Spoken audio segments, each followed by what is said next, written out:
প্রিয় ফেসবুকের বন্ধু এবং আমার রাজনৈতিক সহযোদ্ধা ও আমার রাজনৈতিক দল এনআরপির কর্মী সমর্থকদেরকে জানাই শুভেচ্ছা ও অভিনন্দন। আজকে আমি যে বিষয়টির উপরে আমি ফেসবুক লাইভে আসতে বাধ্য হয়েছি, গতকালকের একটি পত্রিকায় আমি দেখলাম যে ত্রয়োদশ জাতীয় সংসদ নির্বাচন উপলক্ষে প্রায় ৩,৫০০ কোটি টাকা সরকার এবং নির্বাচন কমিশন ব্যয় করছে এবং বিভিন্ন পোস্টাল ব্যালট, বিভিন্ন ব্যালটের এখানে উল্লেখ করে দেওয়া হয়েছে যে পোলিং এজেন্ট, বিভিন্ন প্রিজাইডিং অফিসারের নিয়োগ, মানে বিভিন্ন খরচ দেখানো হয়েছে।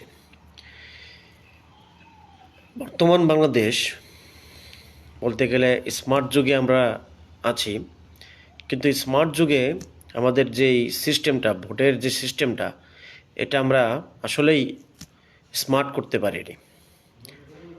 এখানে নির্বাচন কমিশনের উচিত ছিল যে শুধু প্রবাসীদের জন্যই নয়, এই ভোট করতে গেলে, এই ভোটের করতে গেলে যারা অনেকেই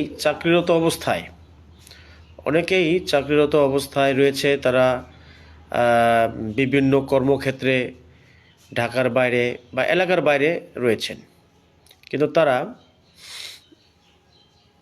আসতে পারে না বিভিন্ন কারণে হোক।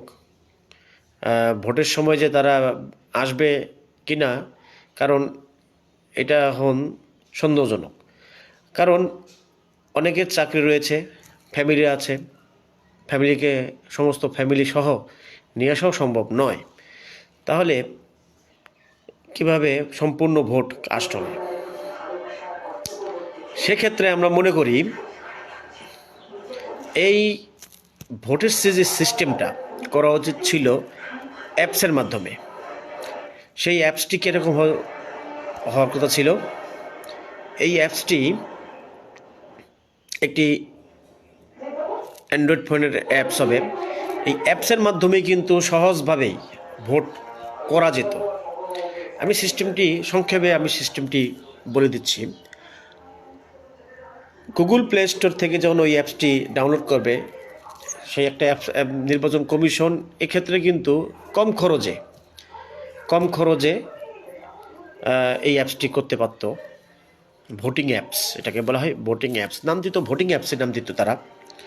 এটা শুধু জাতীয় নির্বাচনের জন্যও নয়, এটা আমি মনে করি স্থানীয় সরকার নির্বাচনের ক্ষেত্রেও এটা সিস্টেম করা যেতে পারত।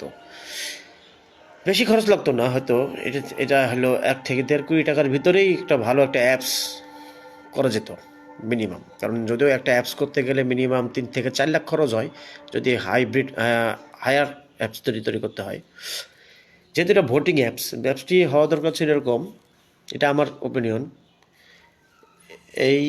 যখনই এটার নাম্বার, মানে এনআইডি নাম্বারটা যখন আমি ওই অ্যাপসের মাধ্যমে দিব, এবং তখন কিন্তু আমার একটি ফেস আসবে। কারণ এই ফেসটি কেন দেওয়া দরকার ছিল? অনেকেই এই বাংলাদেশের মানুষেরা কিন্তু একজনের ভোট আরেকজন দেওয়ার কিন্তু প্রবণতা কিন্তু আছে। যখনই এটা ফেসটা চলে আসবে, যেমন আমার ফেসটাই চলে আসলে আমার আইডি কার্ডটাই কিন্তু চলে আসবে, আমাদের সমস্ত ডিটেলস এটা চলে আসবে। এবং এই ডিটেলসটা যখন এটা চলে আসবে, তখন আমি কোথাকার, আমার বাসা কোথায়, আমার আসন কোথায়, আমার ইউনিয়ন কোথায়, আমার ওয়ার্ড কোথায়, এবং আমার ওখানে কারা কারা প্রার্থী আছেন, সমস্ত ডিটেলস এখানে চলে আসবে। এবং এতে কিন্তু আমি মনে করি যে ভোট পচে যাওয়ারও একটা সম্ভাবনা কম থাকবে, মানে নাই বলতে গেলে। কারণ এখানে একটি মাত্র ক্লিকই হবে, এবং এই ক্লিকটি যখনই আমরা করব, তখন এখানে সিস্টেম থাকবে যে প্রিজাইডিং অফিসার যিনি আছেন বা রিটার্নিং অফিসার যিনি আছেন, এবং এটি নিয়ন্ত্রণ হবে সম্পূর্ণ নিয়ন্ত্রণ হবে প্রধান নির্বাচন কমিশন কর্তৃক।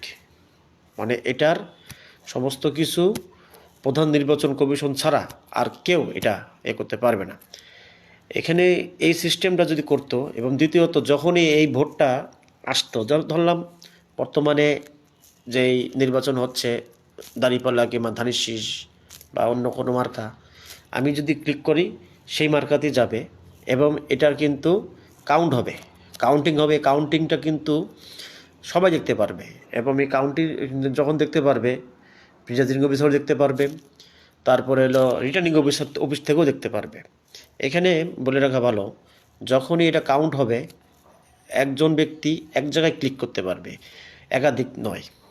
একাধিক হলে বা একাধিক চেষ্টা করলে তাহলে তার এনআইডি ব্লক হয়ে যাওয়ার মতো একটা সিস্টেম করার দরকার হতে পারে বা হওয়া উচিত ছিল। তাহলে কিন্তু এতে কিন্তু মানুষের ভিতরে, আমি যেখানেই থাকি না কেন, আমি যদি প্রবাসীও থাকি, আমার যদি এনআইডি কার্ড থাকে, আমি যদি বাংলাদেশি ভোটার হয়ে থাকি, সেক্ষেত্রে আমি যেটা সুদূর যেখানেই থাকি না কেন, বাংলাদেশের যে প্রান্তে থাকি না কেন, আমি কিন্তু এই ভোটটা আমি দিতে পারতেছি। আমার কিন্তু কেন্দ্রে আসা লাগতেছে না, আর যারা এখানে সিস্টেমটাই হবে সব অনলাইন সিস্টেম। এখানে কিন্তু কারণ বাংলাদেশে আইটি সেক্টরে, বিশেষ করে আইটি সেক্টরে হ্যাকারও আছে, কিন্তু এটার জন্য কিন্তু একটি সিস্টেম কিন্তু আছে, যে রিকভারি সিস্টেম। এটা অনলাইনে রিকভারি সিস্টেম। এই সিস্টেমটা যদি বাংলাদেশ সরকার কিংবা নির্বাচন কমিশন যদি এটা করতে পারত, তাহলে কিন্তু এই কোটি কোটি টাকা, 3,000 কোটি টাকা বলি বা 4,000 কোটি টাকা বলি, এত কোটি টাকা খরচ করে পোস্টাল ভোটের মাধ্যমে, পোস্টাল ভোটটা এটা তো সবাই বুঝতে পারছে, কারণ এখান থেকে যখনই একটা মানে সেই ব্যালট যাবে, ব্যালট গিয়ে ওখানে সরাসরি এখান থেকে যাওয়াটাও 2-3 দিন লাগতে পারে, এবং আসাটাও 2-3 দিন লাগতে পারে, মানে 1 সপ্তাহের বিষয়।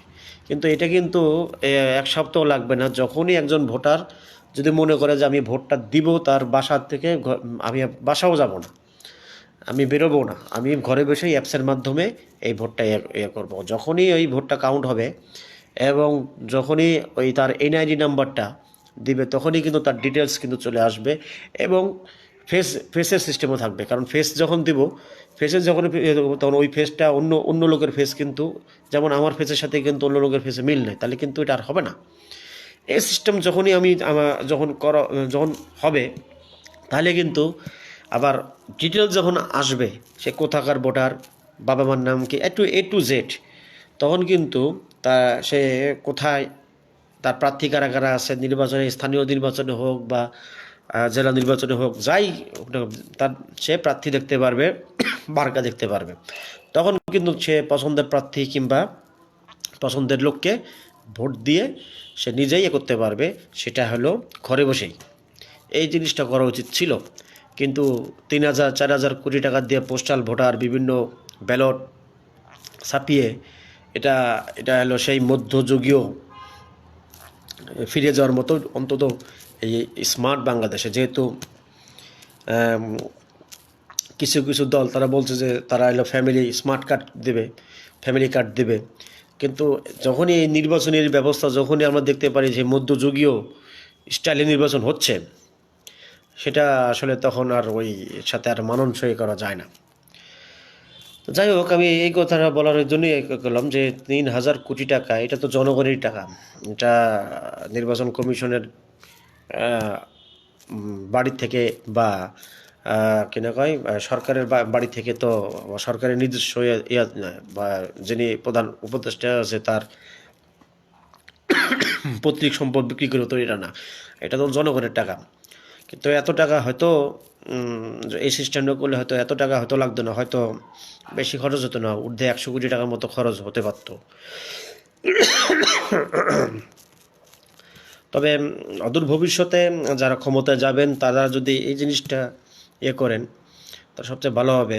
তবে এই সেক্টরে কিন্তু মানে আমি আবার এই সেক্টরে মোটামুটি বুঝি। যদি আমার কাছে যদি থিম চান,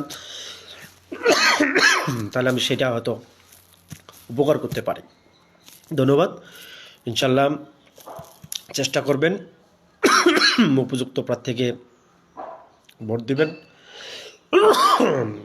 আর সবচেয়ে বড় কথা হলো ভোট একটি আমানত সম্পদ, সম্পদ রক্ষা করার জন্য যা যা করার করবেন। ধন্যবাদ।